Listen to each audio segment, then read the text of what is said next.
Olá, hoje nós vamos dar sequência na aula sobre modos de ação gênica e vamos falar então sobre os componentes do valor fenotípico.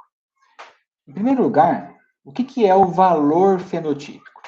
O valor fenotípico é aquela medida que a gente toma nos indivíduos, como o peso, como o comprimento, às vezes o número de ovos produzidos durante a fase reprodutiva, enfim, qualquer característica que a gente consegue medir nos indivíduos que são candidatos ao processo de seleção. O valor fenotípico, ele é determinado pelo valor genotípico do indivíduo e também pelo desvio causado pelo ambiente, tá certo? Então, quando a gente pesa um animal, a gente está medindo o fenótipo e esse fenótipo é determinado por esses dois principais elementos aqui. A gente poderia também incluir aqui um termo referente à interação do genótipo com o desvio de ambiente. Mas para essa situação um pouco mais simples, o fenótipo pode ser dividido no valor genotípico e também no desvio causado pelo ambiente. Ao longo dessa aula, a gente vai, em alguns casos, assumir a pressuposição de que esses desvios causados pelo ambiente têm média zero, tá certo? E nesse caso, o valor fenotípico em uma determinada população, a média do valor fenotípico é a média do valor genotípico nessa população. Então, olha só, vamos colocar numa escala de valores. Se a gente considerar um determinado locus com dois alelos, a gente pode ter os genótipos A2A2, o genótipo A1A2 e o genótipo A1A1. De maneira arbitrária, vamos definir que o valor genotípico desse genótipo é menos A, o valor genotípico desse genótipo é D, e o valor genotípico desse genótipo é mais A. Atribuindo valores, tá certo? Tá, importante. E vamos assumir que o ponto médio entre os dois homozigotos é zero. Ou, nesse caso, a gente vai chamar de média dos homozigotos. Se a gente coloca alguns valores aqui, então nós temos o valor fenotípico para esse genótipo, como sendo 6, o valor fenotípico desse genótipo, como sendo 14, o valor fenotípico do genótipo heterozigoto, como sendo 12, e a gente consegue, então, estabelecer que a origem, tá certo? Que o ponto médio entre os homozigotos é 10. Adicionalmente, também fica fácil inferir que o valor de A é igual a 4 e que o valor de D é igual a 2. Analisando esses valores, a gente consegue quantificar ou definir o tipo de ação gênica predominante nesse locus. Então, quando D for igual a zero, o que significa? Que o valor fenotípico desse genótipo vai ser exatamente a média dos homozigotos, nós temos uma situação onde não há dominância. Se D for maior que zero, como é o presente caso, a gente pode assumir que A1 é dominante sobre A2. Caso o valor de D seja menor que zero, A2 é dominante sobre A1. Se D for exatamente igual a mais A ou a menos A, nós temos o caso de dominância completa. E ainda, se nós tivermos outras situações nas quais D for maior do que mais A ou D menor do que menos A, nós temos uma particularidade conhecida como sobredominância. Eu vou tomar o cuidado de, em alguns casos, manter também o termo em inglês, porque dá para perceber em alguns materiais uma certa confusão na tradução do termo em inglês para o termo em português. Então, sempre quando isso puder ser uma fonte de dúvidas, eu vou manter também o termo em inglês. Então, olha só, se a gente pegar uma população em equilíbrio de Hardenberg, no qual não está havendo seleção, não está havendo migração, uma população suficientemente grande, e de acasalamentos ao acaso, e considerarmos também um locus com 2 alelos, nós teremos esses 3 genótipos possíveis. As frequências genotípicas, então, podem ser definidas dessa forma. Então, P é a frequência do alelo A1, Q é a frequência do alelo A2, e a frequência do genótipo A1A1 é P ao quadrado, a frequência do genótipo A1A2 é 2PQ, e a frequência do genótipo A2A2 é Q ao quadrado. Como nós vimos anteriormente, nós padronizamos o valor genotípico do genótipo A1A1 em A, o valor genotípico do heterozigoto em D, e o valor genotípico do homozigoto A2 como menos A. Para obter a média populacional, nós simplesmente multiplicamos a frequência do genótipo pelo valor genotípico e somamos esses termos. Aqui a gente tem simplesmente o raciocínio para que a gente pudesse, então, chegar nesse valor aqui, tá certo? Então, a média populacional, ela depende do valor de A, depende das frequências alélicas e depende também do valor de D. Essa parte da média populacional é a contribuição dos homozigotos. E essa aqui é a contribuição dos heterozigotos. Também é importante a gente lembrar, como nós vimos nos slides anteriores, se A e D são desvios em relação à média dos homozigotos, M, que é a média populacional, também está sendo expressa como desvio em relação à média dos homozigotos. Tá certo? Vamos em frente, então. Quais são os elementos que influenciam a média populacional? A gente vai ilustrar como que esses elementos interferem na média. A gente já viu na equação anterior que as frequências alélicas são importantes, o valor genotípico e o desvio de dominância. Então, olha só, se nós tivermos uma população cujo valor de P, ou a frequência do alelo A1, for 0,9, a frequência do alelo A2 for 0,1, o valor de A for igual a 4 e o valor de D for igual a 2, que são os dados que a gente conseguiu obter naquele exemplo apresentado, a gente chega à situação em que a média populacional é 3,56. E lembrando que esse valor, ele representa, na verdade, um desvio em relação ao ponto médio. Qual que era o ponto médio? Naquele exemplo, era 10, tá certo? Então, a média populacional, ela é esse desvio obtido por essa equação, que expressava a média como desvio em relação à média dos homozigotos, mais a média dos homozigotos, e nesse caso, o valor 13,56. Se a gente tiver uma outra população, apenas com diferença nas frequências alélicas, notem que os valores de A, de D e a média dos homozigotos são iguais a esse caso anterior. As únicas diferenças estão aqui, então, nas frequências alélicas. O que acontece com a média dessa população? Ela é diferente, tá certo? Por quê?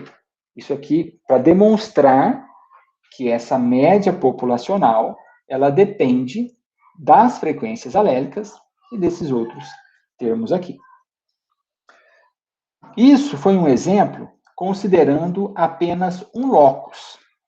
Se nós assumirmos mais de um locus e, ao mesmo tempo, não considerarmos as interações entre eles, a gente pode expandir essa equação para isso aqui. Basta obter as frequências alélicas para todos os locus que estão sendo considerados, seja 2, 3 ou 100 locus, conhecer os valores de A e de D para cada locus, e a gente consegue, então, obter a média populacional considerando mais de um locus ao mesmo tempo. Lembrando que quando a gente fala locus, a gente está se referindo a locus que interferem na expressão daquela característica de interesse. Agora a gente vai falar sobre um termo que é extremamente importante para nós no melhoramento animal, que é o efeito médio de um alelo. Como que a gente define isso e por que é importante a gente saber o conceito que a gente vai, o conceito de efeito médio? Um pai ou uma mãe, ele não transmite o seu genótipo para a progênie. O que ele transmite, na verdade, é uma amostra dos seus alelos, sendo que um alelo de cada um dos locus, e o genótipo da progênie, ele é definido na concepção, quando os alelos que vieram do gameta masculino se juntam aos alelos que vieram pelo gameta feminino. E aí, então, nós temos a formação de um novo indivíduo, e esse indivíduo, então, vai ter o seu genótipo definido pelos alelos que vieram do pai e os alelos que vieram da mãe. E também, um termo extremamente importante, em inglês ele é conhecido como breeding value, e a tradução livre para o português é de valor genético. Esse termo, ele na verdade é um valor associado com os alelos de um indivíduo e transmitido para a sua progênie. Nós vamos quantificar esse termo na aula de hoje. E a gente vai usar ele ao longo de toda a disciplina, praticamente. O efeito médio de um alelo é, então, a média dos desvios em relação à média populacional dos indivíduos que receberam aquele alelo de um dos pais, dos fenótipos, tá certo? Dos indivíduos que receberam aquele alelo de um dos pais, sendo que o outro alelo recebido do outro pai é uma amostra ao acaso da população.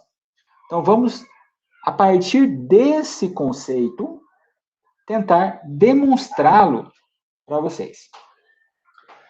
Então, vamos assumir aqui dois tipos de gametas. Então, a gente tem um gameta com o alelo A1 e um outro gameta com o alelo A2. Então, nós vamos quantificar o efeito médio do alelo A1 e do alelo A2. A gente vai chamar aqui de alfa 1 e alfa 2. Então, olha só. Quais serão os valores genotípicos produzidos por aqueles indivíduos, ou melhor, formados a partir de um gameta A1? Vamos assumir que esse gameta aqui é o gameta que veio do pai. Então, a chance do gameta A1 encontrar um outro gameta com o alelo A1 proveniente da mãe é P, que é a frequência do alelo A1. Se isso acontecer, o valor genotípico do produto vai ser A. Então, P vezes A, está aqui. Por outro lado, se esse gameta masculino se encontrar com um gameta feminino A2, o que vai acontecer numa probabilidade Q, nós teremos um indivíduo com valor genotípico D. Então, a segunda parte aqui é Q vezes D. Então, esse elemento aqui representa o valor médio dos genótipos produzidos a partir de um gameta A1. O raciocínio parecido a gente vai fazer para quantificar o valor médio dos genótipos produzidos por um gameta A2. Então, está aqui. Um gameta A2 vai se encontrar com um gameta A1 com uma probabilidade P. Nesse caso, o valor genotípico vai ser D. Então, P vezes D. E esse gameta vai se encontrar com outro gameta A2 com uma probabilidade Q. E o genótipo produzido vai ter valor menos A. Então, está aqui Q vezes menos A. Tá certo? Expressando esses valores médios como desvios da média populacional, a gente tem esses termos aqui, ó. Então, nós estamos fazendo aqui PA mais QD menos a média populacional, está expresso nessa equação aqui. Isso aqui é simplesmente o desenvolvimento desses termos. O resultado é Q que multiplica A mais D que multiplica Q menos P. Está aqui. É o efeito médio do alelo A1. O mesmo raciocínio a gente segue para calcular o efeito médio do alelo A2. Então, nós temos o valor médio dos genótipos produzidos menos a média populacional. E aqui nós temos o resultado, que é o efeito médio do alelo A2. Esse mesmo raciocínio pode ser seguido em situações onde nós temos mais de um alelo, mais de dois alelos no mesmo locus. Então, nós teríamos o efeito do alelo A1, o efeito do alelo A2, o efeito do alelo A3 e assim por diante. Tá certo? A gente vai ficar restrito a essa condição porque ela é mais simples de ser discutida e explicada. E se a gente agora reexpressar esses efeitos médios dos alelos como efeito médio de substituição de um alelo, como se fosse o impacto causado pela substituição de um alelo por outro no genótipo. Então, é uma situação relativamente simples. Basta, tá certo? Reexpressar essas equações como diferenças entre os efeitos médios de um alelo.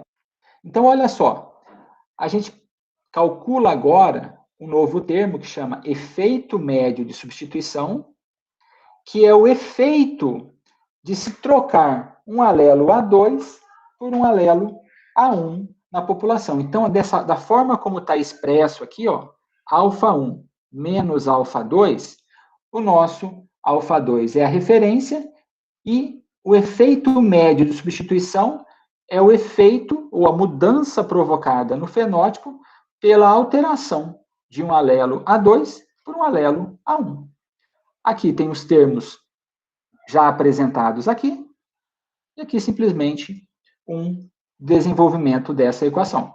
Então, alfa, que nós vamos chamar de efeito médio de substituição, ele pode ser definido dessa forma, por A mais D, que multiplica Q menos P. Então, o efeito médio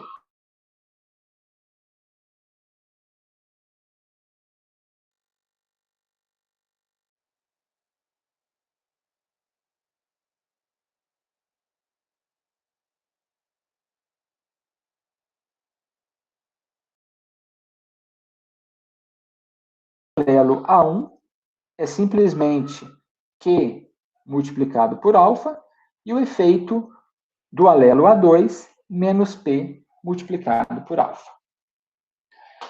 A gente já tem condições hoje, com todas as tecnologias que a gente dispõe,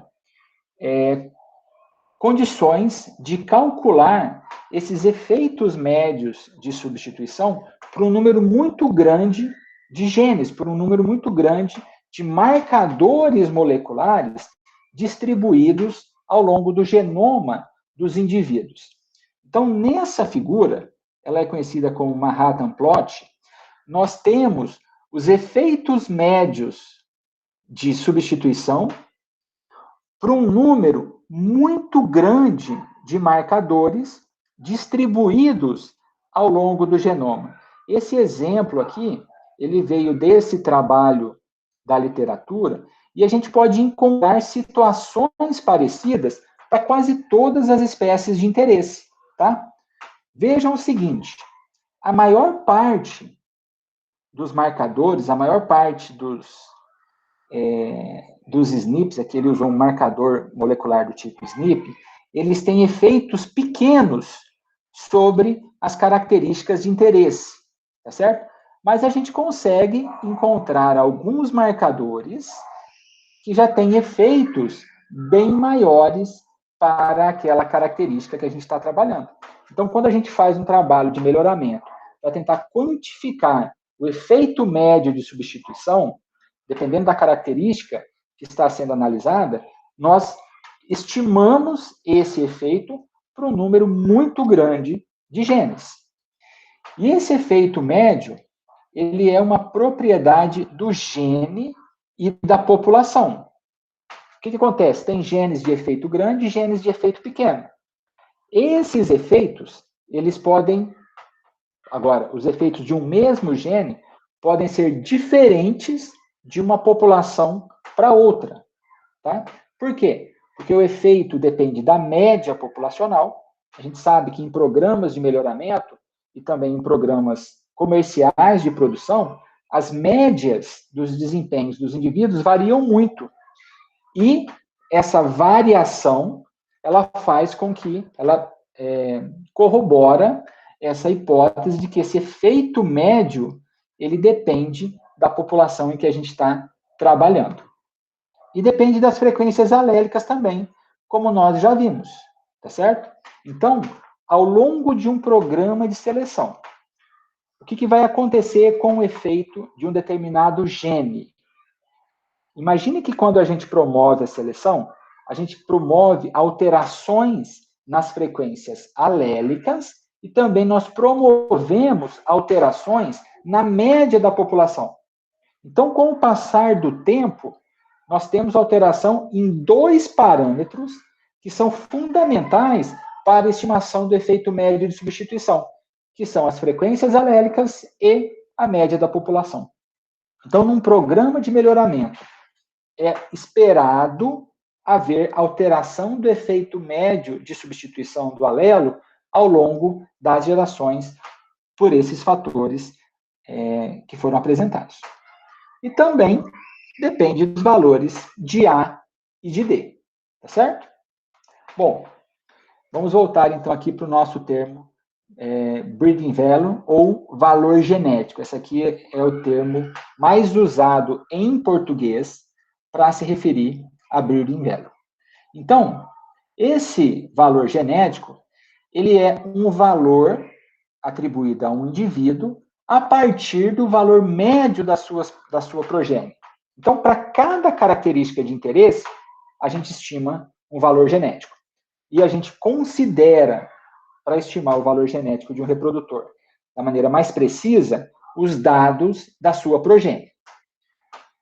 Se o indivíduo é acasalado ao acaso com outros indivíduos da população, então o seu valor genético é a média dos desvios das suas progênies em relação a essa média da população, multiplicado por 2. Por que multiplicado por 2?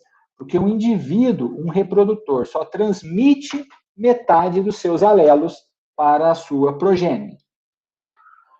O valor genético pode ser expresso como valor absoluto ou como desvio em relação à média da população. Isso só implica em mudanças no valor e não na classificação dos candidatos à seleção. E uma definição, que na minha opinião é a que a gente vai... é a mais importante para nós no melhoramento animal, é entender que o breeding value, ou valor genético, é a soma dos efeitos médios dos alelos, considerando todos os locos. Então, quando a gente faz o processo de avaliação genética dentro de um programa de melhoramento, e vocês vão ver que a avaliação genética é um procedimento rotineiro nos programas de melhoramento de organismos aquáticos, nós temos interesse em predizer os valores genéticos dos indivíduos.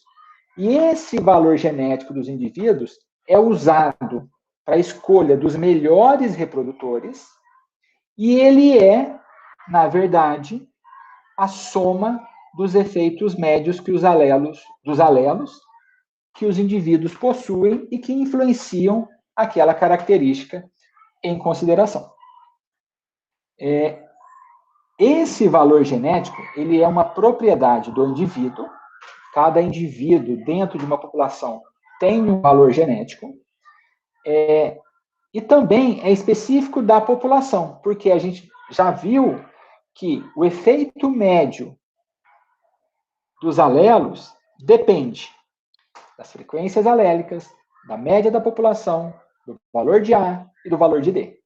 Tá certo?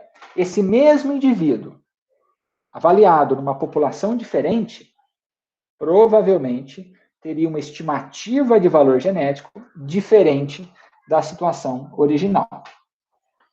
Então, olha só. Vamos relembrar. O indivíduo com genótipo A1A1, ele tem o seu valor genético como 2 vezes alfa-1. O que é alfa-1?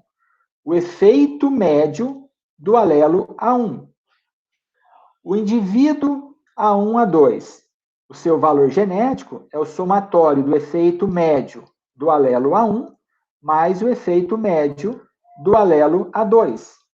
E o indivíduo A2A2, o seu valor genético é 2 vezes o efeito médio do alelo A2. Isso aqui é simplesmente uma maneira alternativa de expressar o valor genético dos indivíduos, tá? Então, são sinônimos aqui. E por que é importante saber isso? Porque espera-se, então, que quando ocorre o acasalamento de um determinado reprodutor com uma determinada fêmea na população, a média do valor genético na progênie, ela é a média do valor genético do pai e da mãe desses indivíduos. Tá certo? Isso é um conceito importante e é ele que mostra para nós por que pode haver mudança na média ao longo das gerações, desde que haja seleção. Se nós escolhermos os indivíduos de maior valor genético dentro de um grupo de candidatos para serem os pais da próxima geração, a média dos valores genéticos dos indivíduos da próxima geração vai ser maior do que a média dos valores genéticos da população, da geração dos pais. Por quê? Porque nós pegamos só os melhores pais, só os indivíduos de maior valor genético para a produção da próxima geração. Um outro termo que nós falamos, e que é um componente do valor fenotípico, é o desvio de dominância. Então, nós já fizemos a decomposição do valor genotípico no valor genético, e agora nós temos os desvios de dominância. Esses desvios de dominância são causados por interações entre alelos do mesmo locus. Nós já vimos na primeira aula sobre modos de ação gênica, que a dominância é um tipo de interação dentro de um locus. E essa interação, ela pode causar alterações do fenótipo, que nós vamos quantificar como sendo os desvios de dominância. Então, vamos pensar o seguinte. Nós temos aqui o valor genotípico do genótipo A1, o valor genotípico do genótipo A1A2 e o valor genotípico do genótipo A2A2. Esse termo aqui é simplesmente a média populacional, tá certo? E esse termo aqui, como nós acabamos de quantificar, nada mais é do que o valor genético. Então, se o desvio de dominância, olha só, é o valor genotípico menos o valor genético, a gente pode seguir esse raciocínio para chegar aqui no valor de D. Então, isso tudo aqui é o valor genotípico e esse aqui é o valor genético. Isso aqui menos isso gera o desvio de dominância. Tá certo? Então, olha só. Essa equação aqui, ela serve simplesmente para reapresentar esse valor genotípico como um desvio em relação à média. Então, o mesmo raciocínio para o valor genotípico do genótipo heterozigoto e o mesmo raciocínio para o valor genotípico do genótipo A2A2. Está aqui. Então, fazendo isso aqui menos isso, ou seja, valor genotípico menos o valor genético, nós temos o desvio de dominância. Para o genótipo A1A1, o desvio de dominância para o genótipo A1A2 e o desvio de dominância para o genótipo A2A2. Está aqui. Olha só, numa situação em que há ausência de dominância, ou seja, o valor de D é igual a zero, a gente chega à conclusão de que o valor genotípico é igual ao valor genético. Qualquer situação diferente disso faz com que o valor genotípico de um indivíduo seja diferente do seu valor genético. E quando nós estamos pensando em programa de melhoramento, principalmente de animais, peixes, bovinos, equinos, suínos e aves, nós normalmente estamos preocupados com o valor genético. Por quê? Porque esses indivíduos se reproduzem por meio da reprodução sexuada, a formação de gametas, e cada pai fornece metade dos alelos dos seus filhos.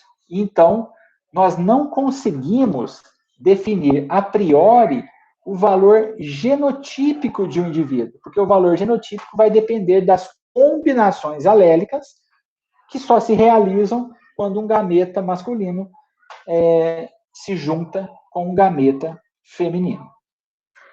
Graficamente, vamos tentar colocar esses valores dessa forma. Então, aqui nesse eixo, com os pontos cheios aqui, nós temos os valores genotípicos. Aqui do A2A2, o valor genotípico do A1A2 e o valor genotípico do A1A1. Esses pontos abertos são os valores genéticos para os genótipos em um locus com 2 alelos. O que acontece? Essa diferença entre o valor genotípico e o valor genético é o desvio de dominância dentro desse locus. No caso, o desvio de dominância para o genótipo A2A2, o desvio de dominância para o genótipo A1A2 e o desvio de dominância para o genótipo A1A1. Tá certo? Um outro termo importante, se a gente pensar no valor genético dos indivíduos, ele é o seguinte, ele é esse valor genético para esses 3 genótipos aqui, ele pode ser regredido em função do número de alelos do genótipo. E aí nós temos um termo, uma definição bem clássica de efeito médio de substituição, que é a seguinte: o efeito médio de substituição de um alelo é o coeficiente de regressão do valor genotípico, tá certo? Pelo número de alelos do genótipo. Então, se a gente fizer uma regressão, considerando esse valor, esse e esse, e considerando que aqui nós temos 0 alelos a 1, aqui nós temos 1 alelo a 1, e aqui nós temos 2 alelos a 1, Esse coeficiente de regressão, que está aqui, ele representa o efeito médio de substituição. Essa talvez tenha sido uma das primeiras definições de efeito médio de substituição que poderia ser estimada em uma população. Ela foi dada pelo Ronald Fisher. Bom, e por fim, nós temos o desvio epistático. Quando nós consideramos mais de um locus, o valor genotípico pode conter um desvio adicional, que é causado pela interação entre locus. Isso aqui é um tipo de interação não aditiva, e aí nós temos o seguinte, ó, o valor genotípico de um indivíduo, ele pode ser decomposto pelo valor genotípico do locus A, o valor genotípico do locus B, e por mais uma interação entre os genótipos desses dois locus, tá certo?